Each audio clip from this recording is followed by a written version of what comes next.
Hello and welcome to this week's edition of Deep Space Nine Reactions. I am Fred. If you're new to the channel, welcome. If you are a returning viewer, welcome back.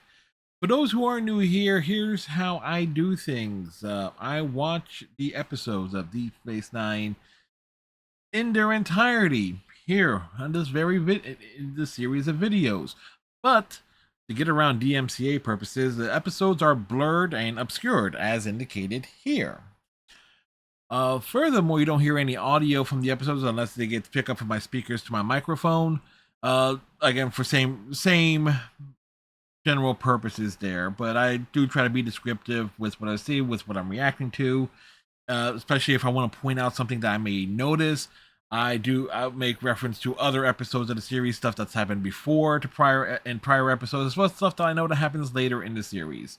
In case you can't tell by the way I worded that, is that I have watched Deep Space Nine before. It is my favorite Star Trek series, but it's been a long time since I've actually sat down and watched every episode in their original air date order. Sometimes I will go back and watch random episodes here and there, whatever my favorites would be.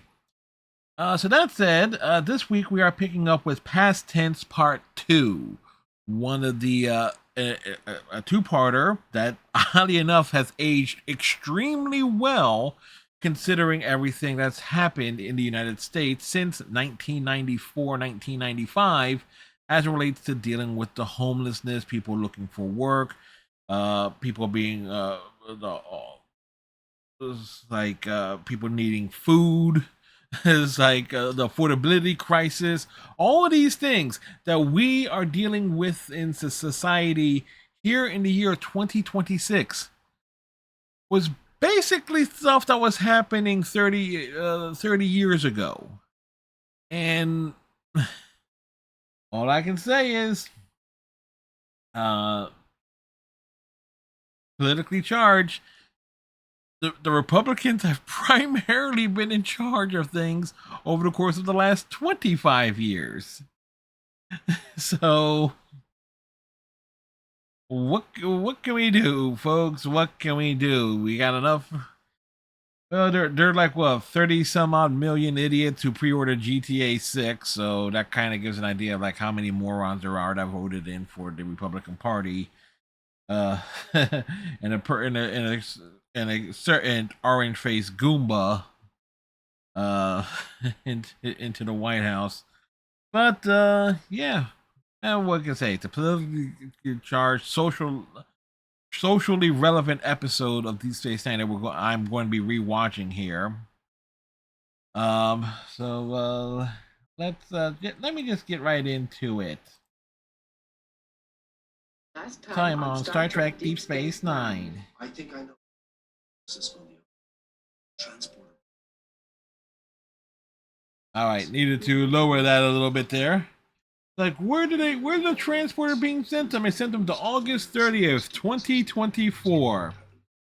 And one thing that went down in the previous episode is that the man who led the Bell riots that brought to the attention of everything that led to the abolishment of sanctuary cities and the United States in particular moving forward was killed, breaking up a scuffle between Cisco and Bashir and a couple of vagrants.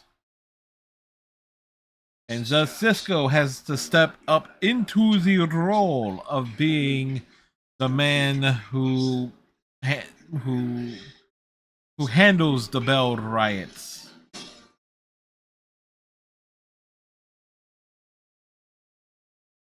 It is funny though, and I said it last week with Avery Brooks, the fact that he played a Hawk in both Spencer for Hire and A Man Called Hawk is like that he is like, oh, the minute he grabbed a shotgun, yeah, he know exactly how to do it, how to hold it, and everything.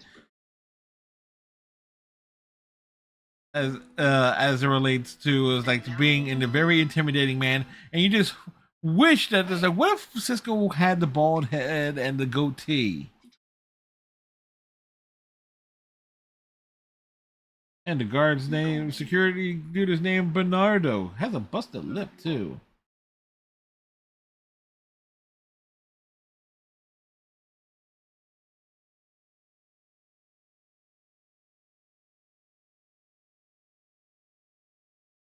like having everybody sit down against the wall. What is it? No one's going to shoot at anyone. That says maybe, maybe not.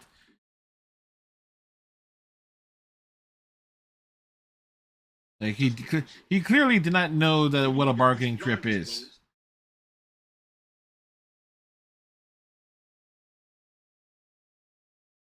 And Cisco, having his Starfleet tactical knowledge, and with Bashir there, has stacked things up against the bench, get the benches, block up the windows and such.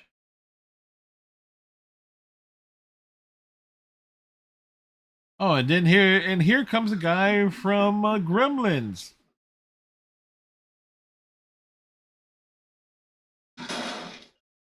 A nice tackle. The gun went off. There's like only one person screamed.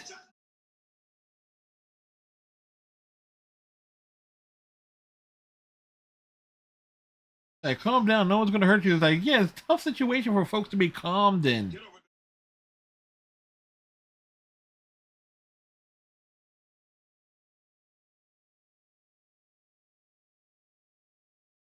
And again, there's a little bit of Hawk coming in there with Cisco. It's like he throws him down and says, "Yeah, I picked you up the other day. Yeah, I know, and this is my way of saying thank you." The sarcastic way Avery Brooks delivered that line is like, yeah, that's clear. That's clearly a little bit of, again, allowing what he did playing when he played the character of Hulk, a little that the tone and inflection coming through, as well as that mannerism.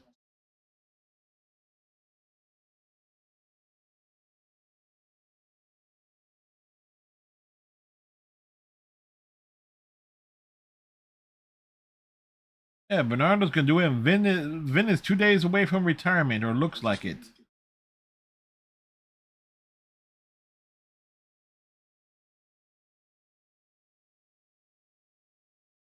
Yeah, Bernardo looks like he has a busted hip or something, or a bruised hip, the way he was walking and limping.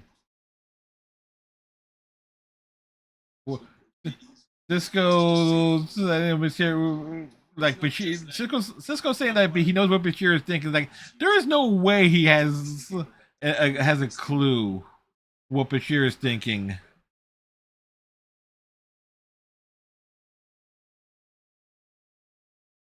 And Bashir is pointing out the obvious. Like, you're the only ones that know that Cisco is not Gabriel Bell. As the rock goes flying through space with the opening credits here, let's get some business out of the way.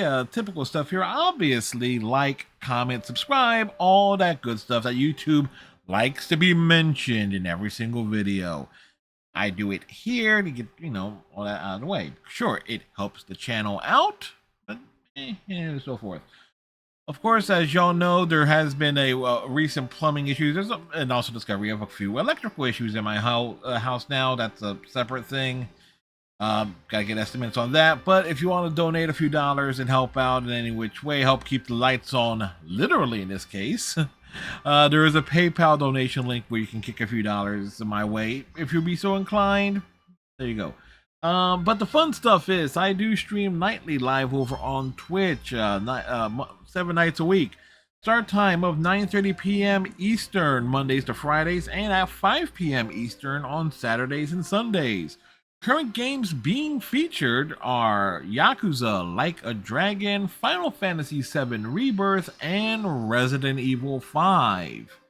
So those are our current features, and of course, after every stream, I try and get those streams ported here to the YouTube channel as quickly as I possibly can.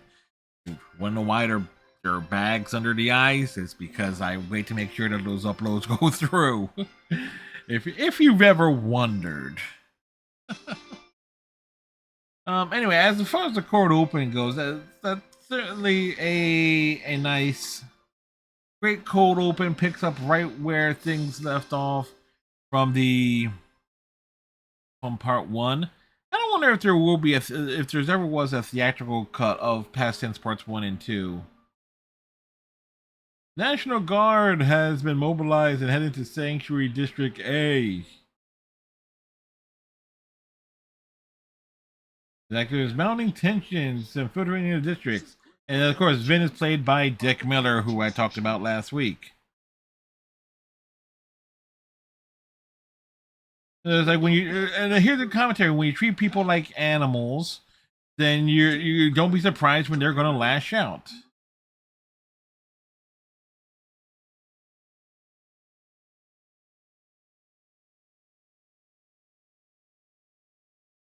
And Clint Howard is in this. Wait, Clint Howard is in this? Huh? Weird.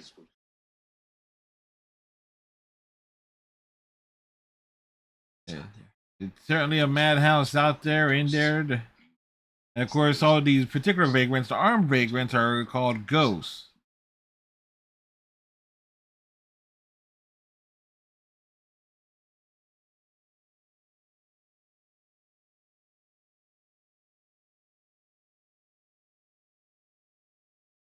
And the newscaster reporting that reporting that many of the district police are fleeing the riot or are reported injuries. And you can't blame them. It's like you corner all. They're put all these people into a fixed area, over overcrowded, limited food, and you're not giving them the resources they need to try and get back on their feet. It's a very ugly situation, and here's Jadzia is like telling her rescuer, I forget this guy's name, that Gia wants to save her friend, wants to save Cisco and Bashir.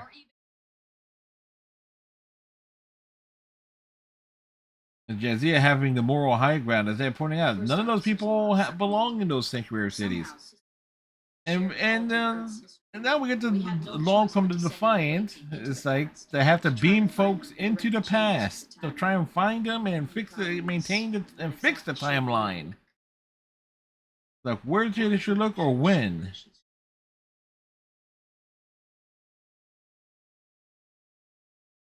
And there's some tech things regarding the chronoton particles. It's like to try and beam into specific locations to try and track down. But they have narrowed it down to 10 possibilities.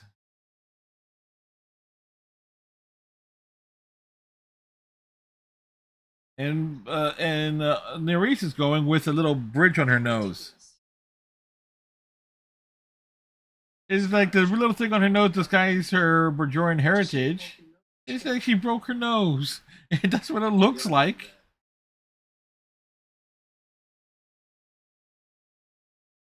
Let O'Brien do the talking. And having Odo work a transporter, that's certainly thing because there's no one else there to go. And like, where did they end up?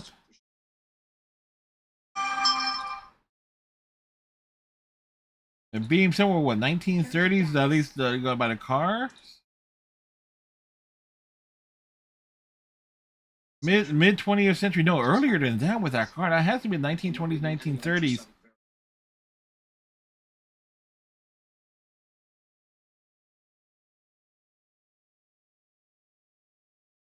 They're playing Sweet Georgia Brown. A little clubs and stuff.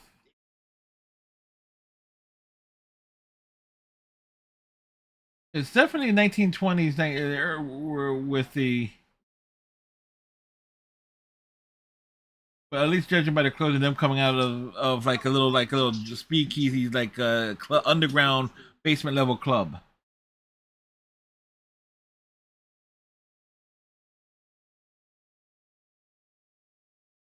It's like, dude wants to. This is his party. He wants to decide the list, the guest list. And this is the way Cisco raises the president. How many fellow ghosts of this duke can trust? You need people watching the exits, keep an eye on the hostages. Folks need to sleep.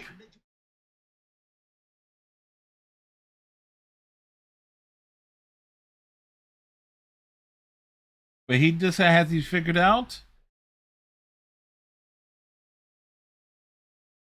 It's like, what's his plan? What is the simple plan? Trade the hostages for freedom. Amnesty, a handful of credit card chips, and a flight to anywhere we want. So that he wants to go to Tasmania. Go to that. He's go. No, why Tasmanian? Errol Flynn was born in Tasmania. It's like you can't argue with that.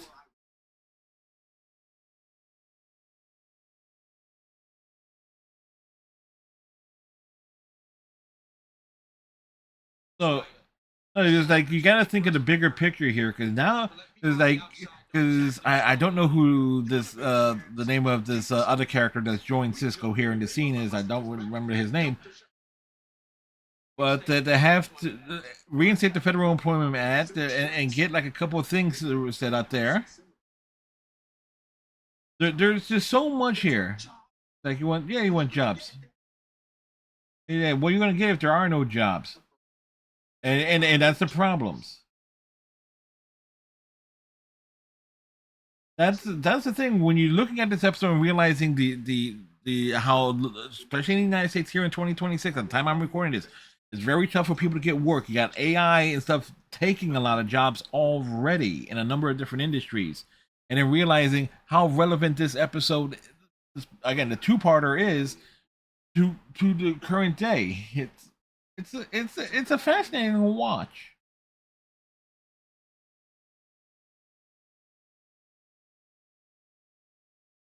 Webb is the guy's name. Webb has the family. Is like, yeah, this is the face. He has family. He's the guy next door.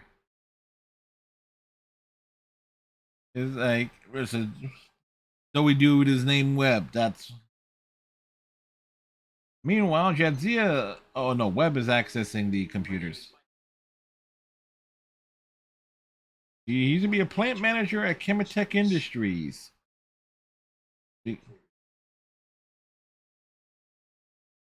And it's a step in the right direction here.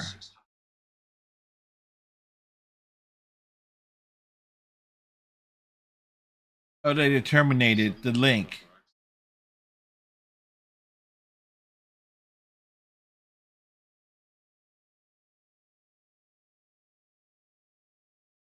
Like, why should they care? Like, this dude, and Vincent is like they're a bunch of losers. Why should they care? They're people. And Vin is just asking to get his ass kicked. And you know what? He's justifiable. It's justifiable.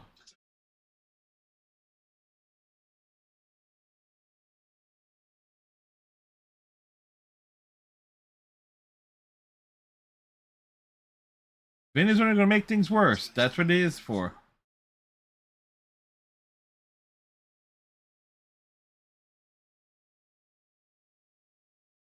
Yeah, send in the National Guard to mow down people. Yeah. Hey. Oh. Yes. The San Francisco Police Department getting involved in.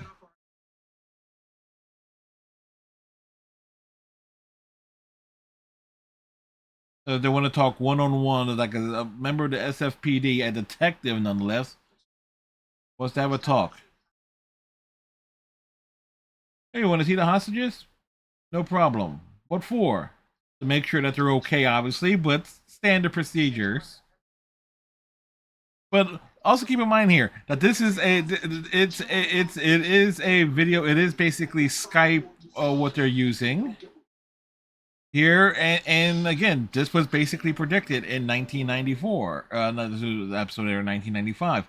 They're using Skype to go for video communication. Where it says, yes, you want to see one of the hostages. But there you go.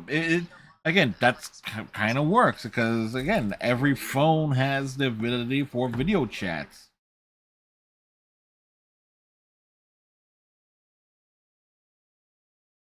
Like and Webb was right. He's like, you're angry. Oh, his dude's name is BC.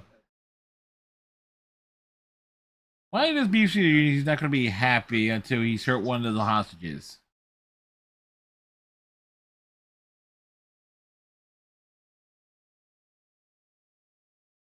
Like, but why is he? Why is he? It's like, you need to find a better way to deal with that stress. gonna be healthier for BC in the long run because Cisco might kick his ass.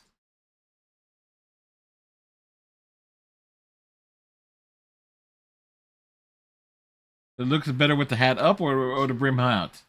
It's his head.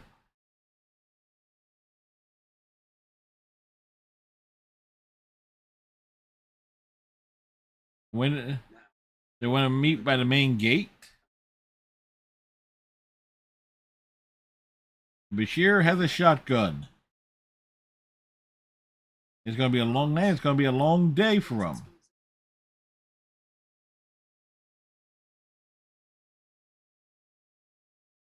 Breakfast for 10,000 people. That's a lot of takeout. Yeah. Interest of fairness is that get them some food and make it be some good food. They wanted the food for hostages. For hostages, no food.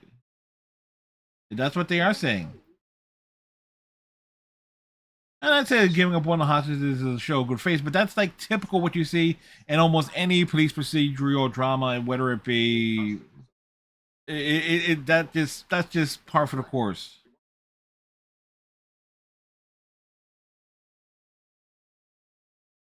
Yeah, it's asking a lot. He's like, it's not asking a lot though. It won't be, we won't get out from behind those walls and stop the hand depending on the handouts.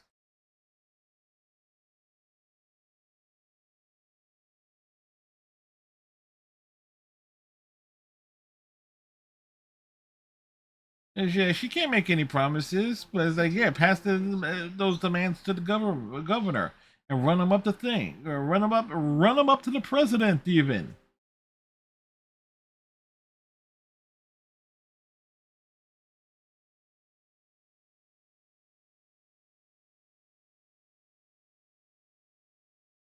Oh.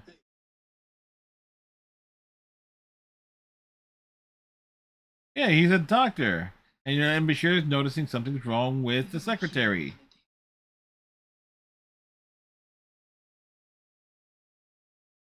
Is she hypoglycemic?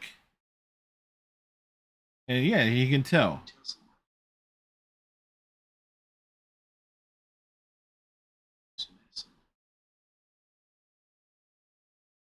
Find her a chocolate bar or something.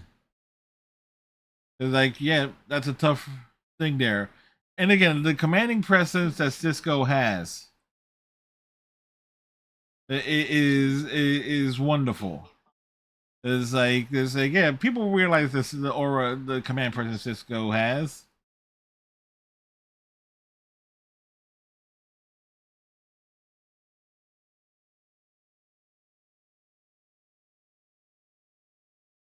And so when she started working in the sanctuary city, she processed a woman who had a warrant out on her for abandoning her kid. Again, this is the tough and heavy stuff here.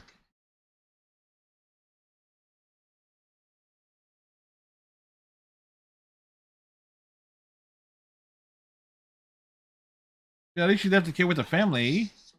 It's like what she didn't log her in and decided to disappear into the sanctuary.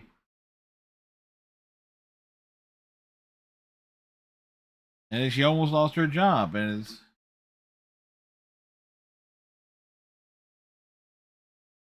like she doesn't know what happened to her.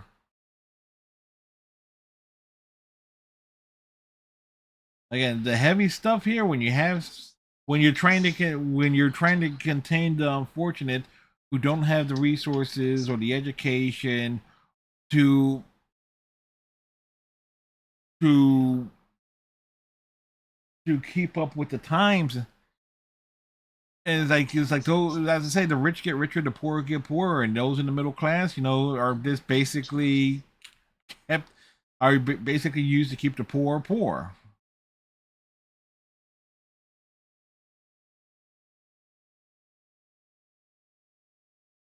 The next morning, BC is zonked out. Cisco's patrolling, and here comes Vin. Vin is gonna get up and don't do it, BC. Yeah, he'll give him a reason, and the Cisco he gives BC. You shoot him, he shoots you. Simple as that.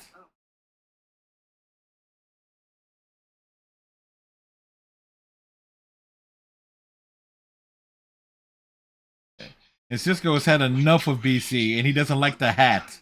He doesn't like the hat. The hat is getting on his nerves.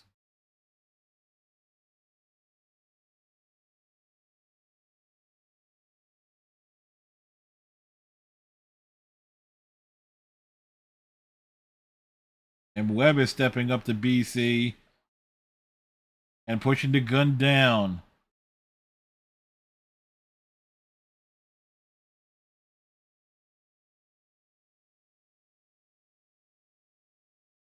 Gimmies have no sense of fun. I can't blame him given the situation.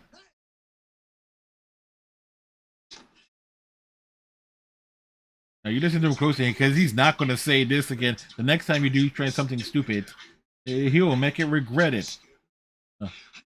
He says he's not trying to scare you. He's trying to save your life and every other hostage in the room.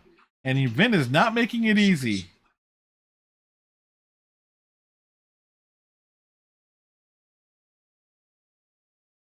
And Vin doesn't care. He doesn't know what any of this is about. He works here. It's like Vin has no heart.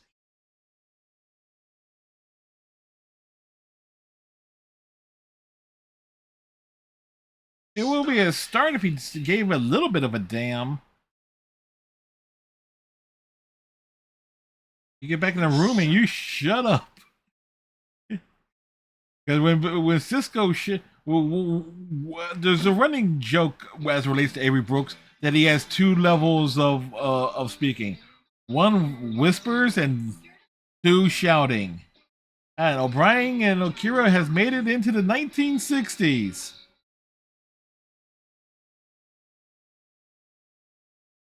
And they're using the same street set. And it's like, whatever the guitar is playing is drowning them out. And I'd meet a couple of hippies. Ah, flower for Kira.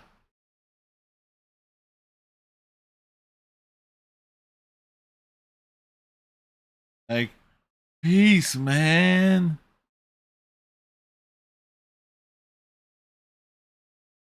Oh. And it's like, wow. Just saw him beam out. It's like, that's great.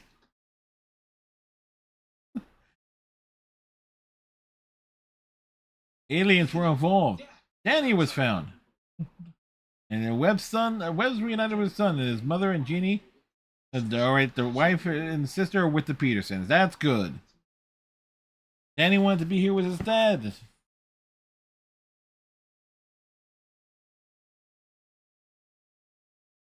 Who is playing this? Who's playing Danny? He looks familiar, too. And Bashir's bonding with the sanctuary office administrator. Gave her a little something for the medicine. And Bernardo has a picture of his family. Bashir wants to see a picture. Oh, nice family. A wife and two kids.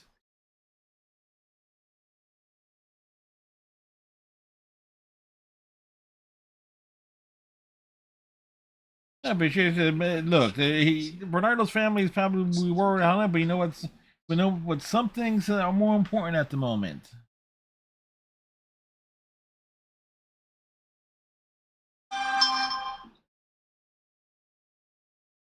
So Bashir knows that someday that there won't be a need for places like these sanctuary cities.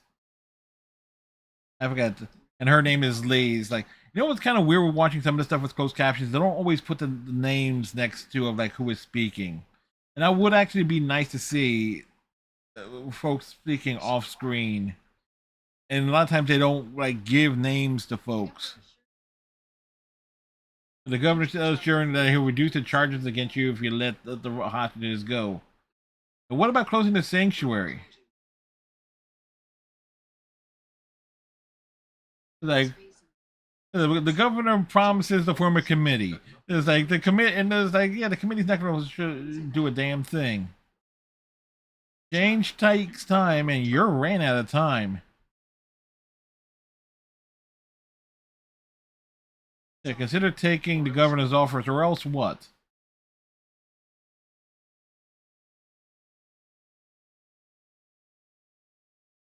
No, of course not. But you know what? What's going to have on his hands? It's going to have a blood splash. It was like it's going to end up one of two ways. It's like find a peaceful solution, or there's going to be a bloodbath. And credit on Webb saying like, you know what? Not wavering. Webb was clearly bluffing, but Cisco couldn't tell.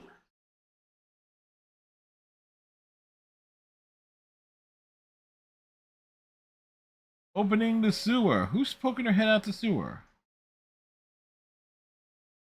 Oh, Jadzia has found her way in.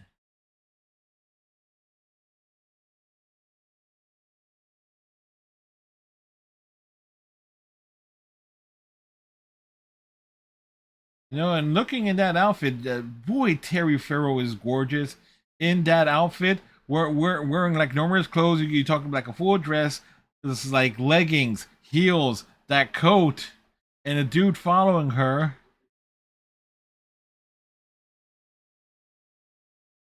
And Bashir's trying to work with 21st century technology. According to history, the residents were able to get onto the net and tell their side of the story.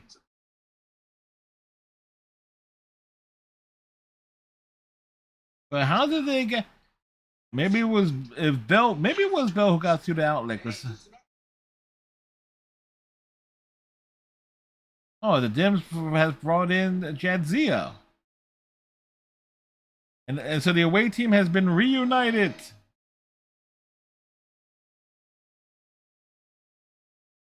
And BC's in love.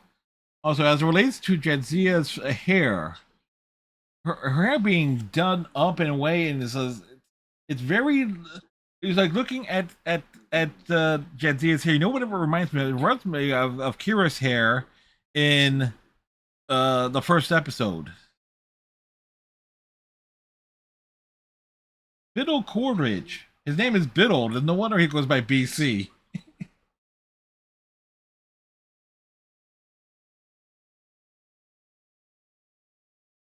So how did she get in? She recoded her ID card so she can get past the Sanctuary Department checkpoint. She crawls through the sewers? Like, you must really like these guys.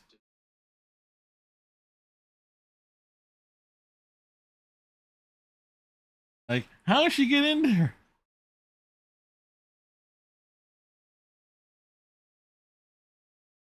It's like BC is disappointed that he and Jesse are gonna have something special.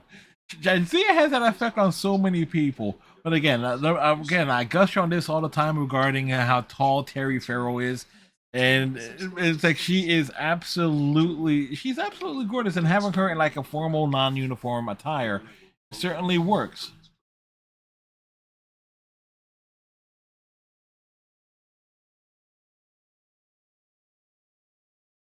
But Cisco's priority is the hostages and making sure history, does not change too much.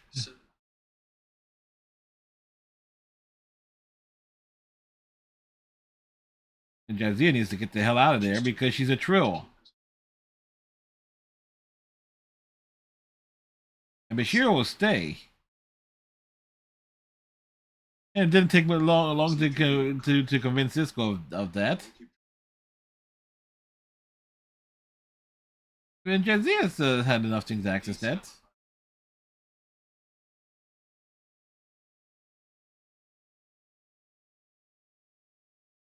Like Jadzia will be able to help with that because she got an in with a media mogul.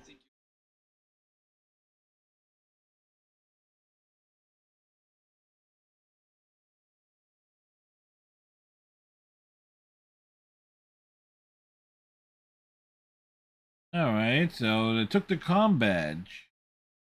So they're here to get the com badge back. And I've talked about it last week, but the use of the exterior sets of the street sets of buildings that are on the Paramount backlot or were on the Paramount backlot back in the 90s was real perfect because they don't really get used a lot in Star Trek.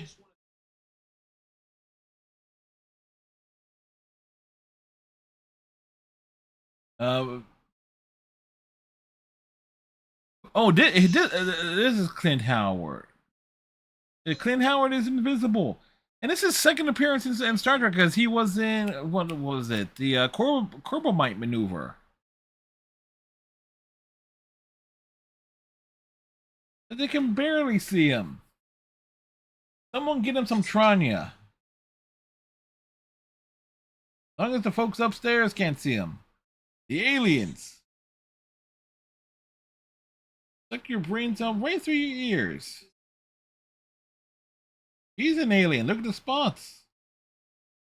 Like but she's a good alien.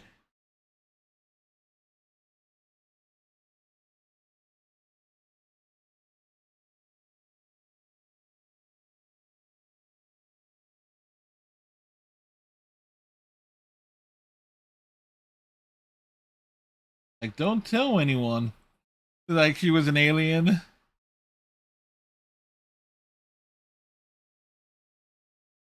But he could tell. Maybe it is like, what was his name? Bollock or something in the Corbomite maneuver. Maybe he ended up in time in the First Federation, and and this is where he ended up. If you wanted to say this like it's the same character.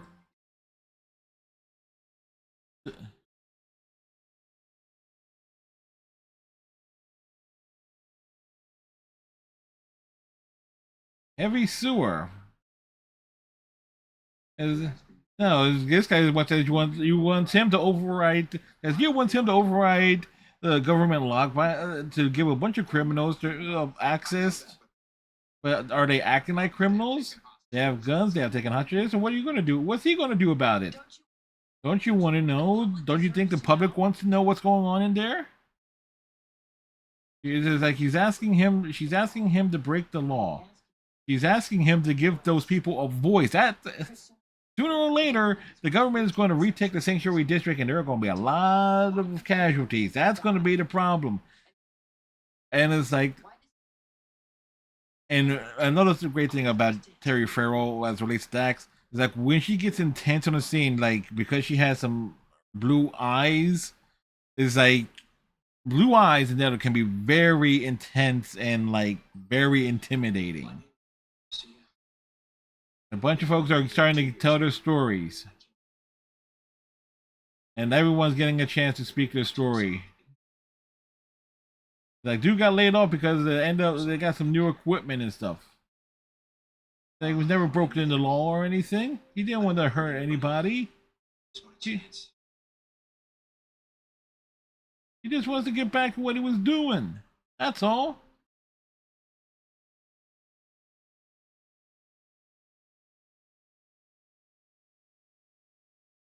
Yeah, the use of force will be very premature.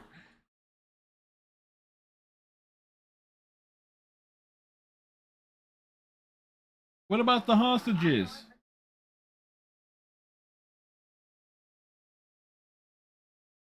Give her another chance to talk to them. No, they're gonna move in.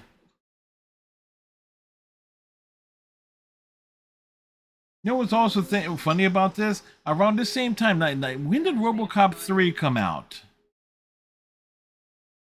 Because RoboCop 3 was also dealing with with general displacement of folks. And that's why I said RoboCop 3 is actually a good movie when you think about it in those terms. Meanwhile, Kira and O'Brien have been back to Defiant as, the National Guard is going to move in on the Sanctuary City at 0500. They were in the 2048. Earth history has been through some rough patches. It's never been through that. What happened in 2048? How many possibilities on there? There's like three possible.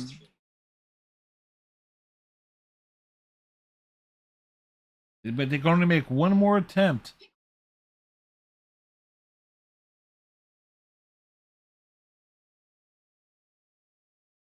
And which one did he pick? The one in the middle?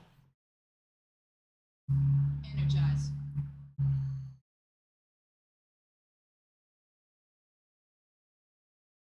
So they entered the ped zone.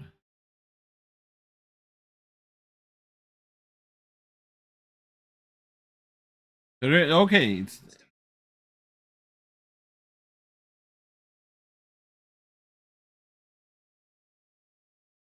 Like, where is Kira? They're at the corner of Pork in California.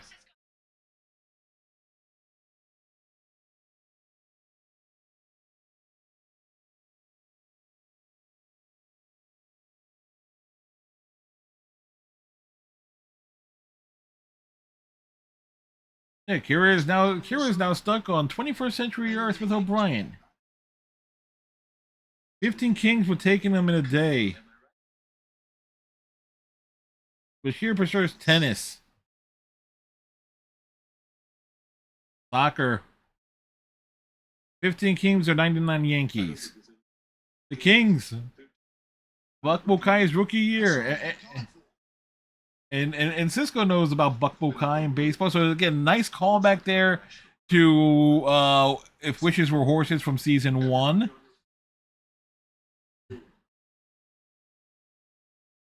The National Guard's moving in and put the hostages in a secure room. I didn't realize how short Dick Miller is to everyone else.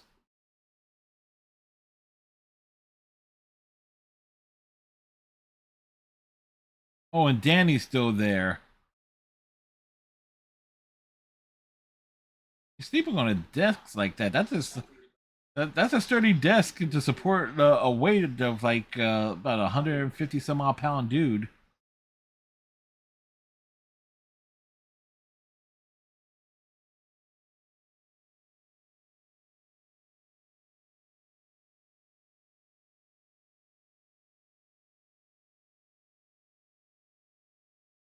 Like Webb is staying here. BC, give him the hat. The hat would look good on him.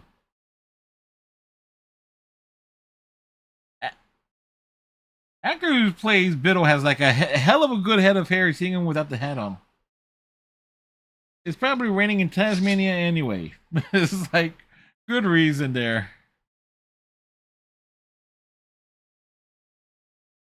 Pretty obvious what's going on. The choppers are moving in. They got to the choppers.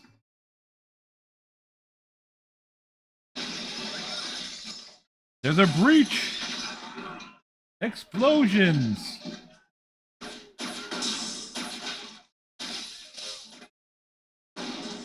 That is one.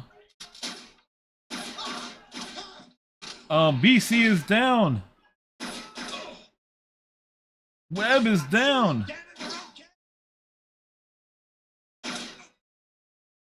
And Cisco is down.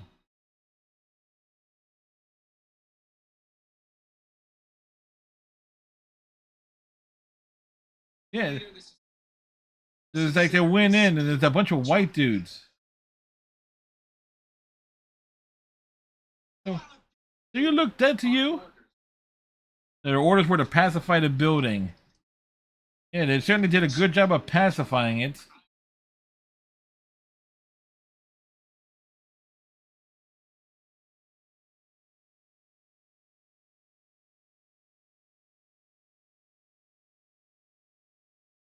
Like Vin taking charge is like pass, and Vin is kind of the first dose of how things work. Next time he tells you to stay down, yeah, you stay down. What about Webb and BC?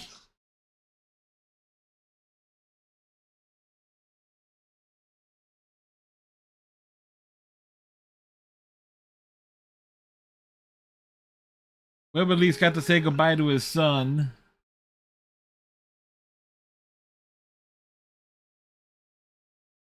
Boy, the National Guard fucked people up in a bad way. And it's just infuriating because when you realize how Trump used the National Guard, intended to use the National Guard with over the course of the last 12 year plus, and everything with ICE and everything. This is infuriating to see. Like, how could they have let this happen? This is it was like, how do you stop it from happening again? Again, these were stuff. This is an episode aired second week of January 1995, and you realize the message and everything from this episode and how freaking relevant it is here in 2026.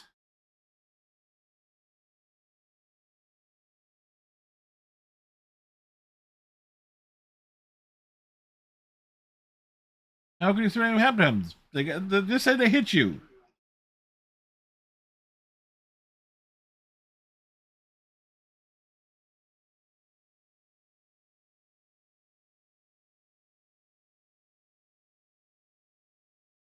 Or as everyone knows, they both died here.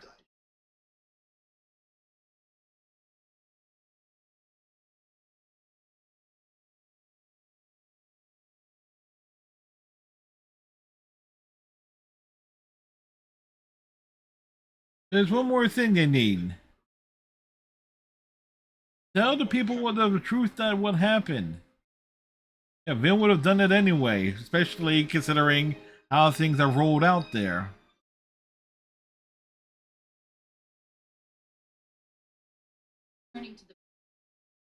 Like, they made it back to the present and everything was back, the timeline was restored, with the exception of the picture of Cisco is now the face of Gabriel Bell. Cisco is recovering in his quarters after being shot. How does he feel better? That's just very uncomfortable because he's laying on it and his legs are off. It's like sitting down. It's like Bashir's gone through the historical database.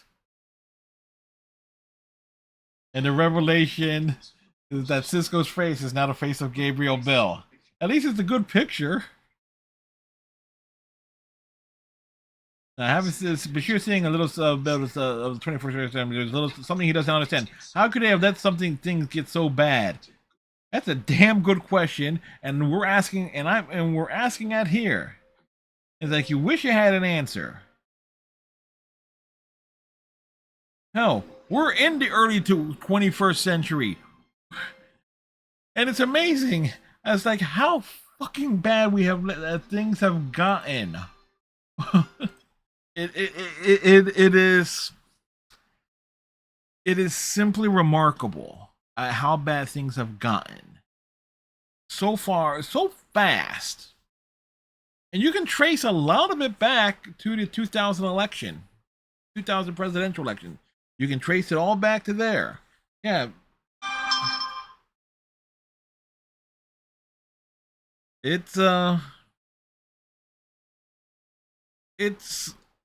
one of those things that just makes you go, it's like, when will this, like, folks realize that things have gotten so bad that it's like, oh, we're gonna go in the upswing.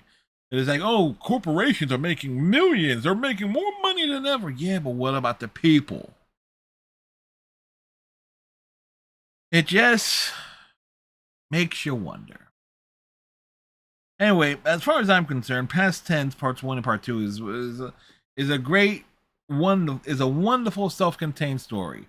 It gets referenced, or at least the Gabriel Bell, Cisco being Bell situation gets referenced in Little Green Men in season 4. And of course, baseball gets brought up numerous times, but as far as major social episodes as it relates to like the way of humanity is, and touching on something very, very direct, I would argue that Past Tense Parts 1 and Part 2 is the last time Star Trek actually does that in such a direct manner. And keep in mind, I will harp on it that this was the way how what was it? Iris the writers of this episode, what was it? Robert Hewitt Wolf, I think, was one. I forget who the other one was because it was two. Ira Steven. I think I did. Ira Steven Bear work on this episode. I don't know off the top of my head, but this was something that these were issues and questions being brought up in 1994. Obviously, and the episode was written in '94, filmed in '94, airing in the first 2 weeks of January of 1995. And then you fast forward it here to 2026 and you realize how relevant it is and that things have gotten, you can argue, in many ways worse. Granted, these days when we say sanctuary city, sanctuary districts were is what was implied in the episode. Here we have here in the 21st century, we ask the sanctuary cities, where like people says like, yeah, refusing to cooperate with the Trump administration, both in his first one and see here as relates to immigrants, people who are here. Yes, they may have come here as refugees, may have crossed the border legally, but you know what? They're not causing any problems.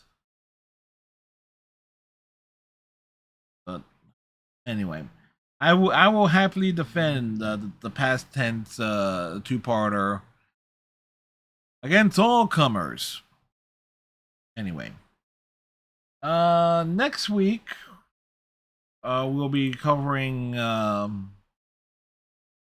what's the next episode? Life Support is next week. It's the last episode of